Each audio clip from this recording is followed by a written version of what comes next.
Welcome back, everybody. Thursday morning show off and rolling.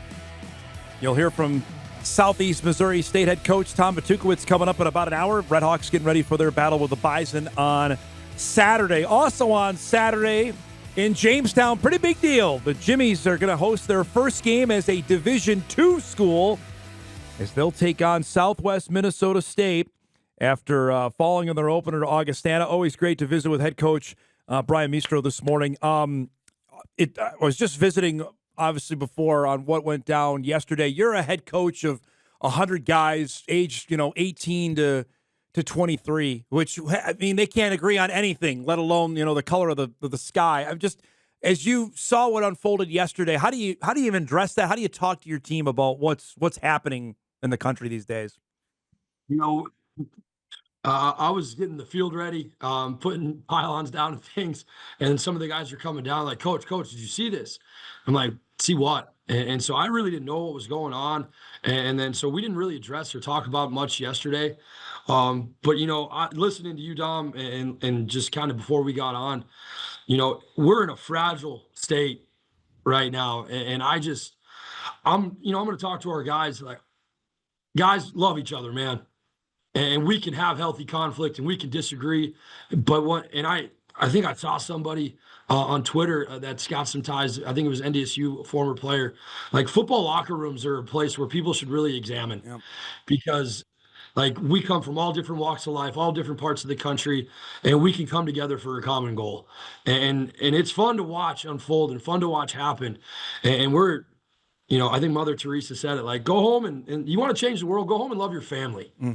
Because I think that there's a lot of evil and a lot of hate going on. And I think being able to spread the love and accept each other for who we are, man, like, let's go. And maybe I'm a little tunnel visioned on some of that stuff, and I don't get too political, but I'll tell you what, man, our guys are seeing this stuff, and we have to, as coaches, we have to be able to help guide them and give them advice and direct them as they go into their lives, because that's our job. Winning football games is a part of it. Yeah, man, I get it. But I want our guys to go out and be the reasons why their communities change and be the voice and reason for some of these things. So God bless, everything that's going on right now, because it's fragile. It's well said. There's no easy segue to chat, Right. as they say in the toy department, but you got a big game coming up. First, I want to start. We had you here in studio in July, in the amp up, the lead up to what was to come. Game one was Saturday. People are going to see the score. I know that you mentioned it's all based on wins and losses. How do you take away game one as a Division II school? Our guys, we were prepped mentally, physically. This was one of the better weeks of practice that we had. We've changed up some of our practice schedule, and I thought our guys went in and they competed. New offensive coordinator, new special teams coordinator. There's a lot of new going on, new league, new team that we've never played. And I thought our guys came in with the right temperament, and our guys were locked in. Augie's a better football team, especially in the first half. And I'm not going to sit here and pretend, there's some self-inflicted wounds that we had as far as jumping off sides, dropping balls, things offensively that we couldn't get the rhythm rolling. Mm-hmm. And then defensively, they go down and score on their first drive, but then we're able to get a 3 and out, and you could see spots. And so it's building off of the small victories. And then we get into the second half, and, I listened to Coach Lockway talk yesterday too, or a couple days ago. And, they did play a lot of guys down at Augie, and they were able to get some of their guys some reps and things like that. But let's be real, man, their twos are still a lot better than some of the teams and things that we've seen in the past. And so I thought we did a great job in the second half, but man, I hate losing, and I hate losing much as I enjoy winning. And so it's a big thing for me to make sure that our guys understand, and this is our deal, right? Like, we're going to chop and carry in everything we do. So, like, who cares about the previous play? Who cares about the previous score? Who cares about the previous game? I don't care about practice yesterday right now. I care about what can we do in this moment to continue ourselves to get better and better and better, and to put out a competitive product on a field where we're hosting our first ever Division II game. And we have some good juju going on, because I'll tell you what, man, like the last time we had Southwest at our place, I was a player and we won. So let's get it going. So you're tapping into that. There you go. I'm trying to tap into anything you can, right? The anticipation for this just around town. What is it like knowing this is a big deal coming on Saturday? I think it's great. We get pretty packed houses Yep. early in the year, especially with the weather and things that are nice in a smaller community where and our guys are so involved in the community. Like, and, we had 85 guys here this summer that worked in town that got to know people that are inviting their bosses to games and families. And we have enough regional flair on our team where I think it's going to be awesome. And so that excitement level, I think, is no matter what. But I also think that people are curious. Like, all right, how are you guys going to be? Because let's be real, and I'm not going to, nobody's giving us a shot. Mm-hmm. And I get that. And let's wear that. Let's put that on your shoulder, guys, and let's go. Because we know that what matters is what's being said in the room. It's the locker room, it's our meeting rooms, it's our practices. Like, we're going to focus on us. It's not about who we're playing. It's not about whatever team's coming into town. We'll watch film, we'll get you guys schemed up, but like, let's focus on what we need to do and the things that we can do right to put ourselves in the best position to potentially win a football game. You feel like this is not one the guys will be too amped for, but knowing, all right, it's a chance to go out. We want to play well in front of our home fans, that you have to maybe reel them in a little bit before the game, or no? Yeah, we talk so much, and if you can guess, I'm a big mental imagery guy, and being able to have the mental strength to keep an even slate, man. And we call it an optimal arousal level. Like, we even have words for this stuff, okay? So, like, whatever that is, some guys are good here, and you're even-keeled, middle of the road, you're good. Some guys perform the best when they are up higher. And some guys don't even have a heartbeat sometimes, I think. And it just, like watching Greg Maddux pitch. Like, there's no way that guy's heart rate ever got above 80. But then you watch, John Rocker pitch, and it was a different ball game. And so I think whatever our optimal point of being in the zone. And so let's find that, and then let's stay there. And don't let the highs get too high, and don't let the lows get too low. And I think, that's something that I've been told my whole life as a football player, as a baseball player, and just being an athlete. Like, you can't be a roller coaster. You have to be a dude that is able to be even-keeled no matter what the situation is.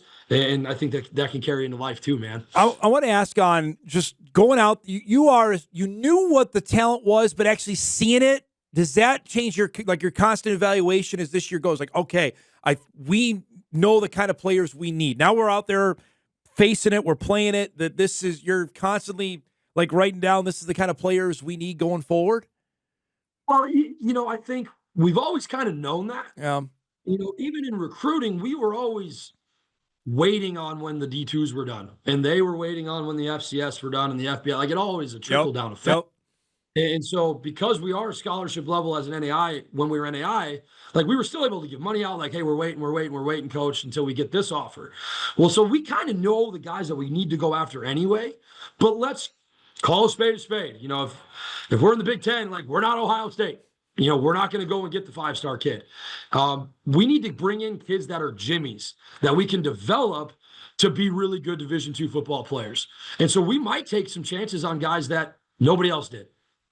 But we have 13 commits right now, which is the most we've had ever before September. So, like, for us, we know that we're finally starting to be a bigger option. And of those 13, 10 of them had other Division II offers. Like, we're starting to get there, but just as well as I do, and everybody in the wall knows, like, football's a different sport. The 18-year-old kid isn't ready. And so we need to be able to grow and develop those young men and retain them to be freshman to sophomore to junior to senior year. And by the time they're in their third or fourth year of college, now we got a grown man. Let's go. You have, I know, a really knowledgeable fan base, so maybe this question is asinine, but is this how much you have to instruct them? Like, okay, this is a building process. We're gonna take some lumps here maybe early on, but it might be small gains for bigger things down the road. I was joking around with my boss, like, when you label the Coach Mistro years going back, when, we're 30, 40 years from now, like, I'm basically the transition guy at this point. So, like, we went from the North Star, we went into the GPAC, which went from one of the best leagues in the country at that level. Okay, we finally got to the point where I thought we were competitive. The wins were not there yet, but we were in one-score games. We were scaring top 10 teams. Like, we were there. All right, guys, we're going Division II. Let's all right, here we go. And so for me, like, I think everybody knows, but you still, as an alum, as a fan, as a parent, as a coach, like, at some point, like, we got to win games. And I think I'm so blocked off on the idea that, like, I'm not worried about my job. I'm not trying to just do whatever I can to keep. This is where I'm at. And we talked a little bit about it before we got started, man. Like, we believe in certain things. And if God has a plan for me, dude, like, I'm going to do whatever I can. I feel like this is my calling to help be in young people's lives, to help them grow and learn.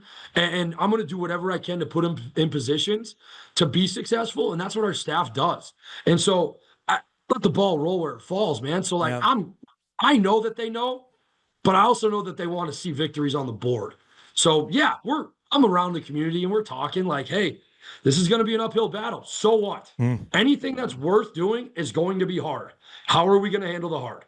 I had Dr. Peterson came on for an episode of the Sit Down here, a couple months ago, and I asked her about the transition, knowing full well the challenge that lies ahead, and she's firmly behind you and your plan. How much confidence has that given you, knowing the president is on board with what your plan is, what you want to do with football? Well, she's the ultimate Jimmy, man. She's more Jimmy than I. Yeah. And so, she's been here. She was a student athlete. She worked her way up. I mean, at some point, I think she was the janitor too, from admissions to provost. I mean, she was running the whole show. And so it's really cool to know that because she gets it. And I think, I've never been the head coach anywhere else. So to say out loud that I have people above me, the cabinet level member, the board level member, that gets it, that understands who we are and what we're trying to accomplish. It does help me put my head down on the pillow at night. I can tell you that because they believe in what we're doing because we're doing things the right way. And when you consistently do things the right way, the chips are going to fall. Let's have them fall sooner than later, though. Let's go.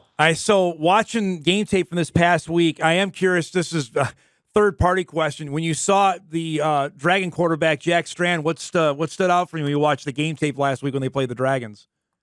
Dude's got some special talent, man. And I don't know Steve, what he figured out, how to get it out there. So, but no, man, like, we saw him. And I don't know if this is public information, and I don't think Coach Lockaway will really care. We had Moorhead over at our place in the spring to do like a joint practice, joint scrimmage.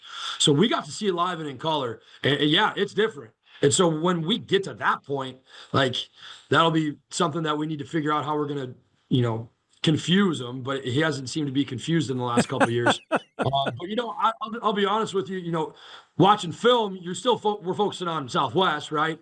And all of a sudden you're like, oh, geez, how did he complete that thing? So, like, it was good film to watch. Obviously, they got on him. Southwest, let's be real, man. Like, they're coming up here to win a football game. Yep. And if welcome to the NSIC, Jamestown. Let's go. We're going to show you how hard this league is. And I know it's going to be a battle. And I know those guys. Coach Alexander's their D-line coach, was with us for a couple of years. Coach Bullerman's their defensive coordinator. My wife and him went to college together. My wife's a Mustang. And so how's that going this week? We'll see. We'll see. My boys they had Southwest State socks on the other day. I'm like, what is that? But, and then, Coach Underwood and Coach Dosh, who we brought on staff back this year, they coached together, back in the 60s or whenever it was when those guys were around.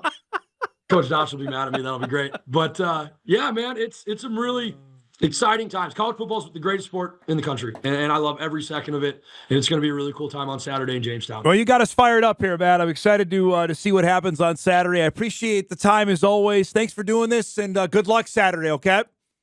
Absolutely. Thanks so much. Go Jimmies. There he goes. Brian Mistro, head coach, University of Jamestown. They've got their home Division II opener coming up with Southwest Minnesota State on Saturday.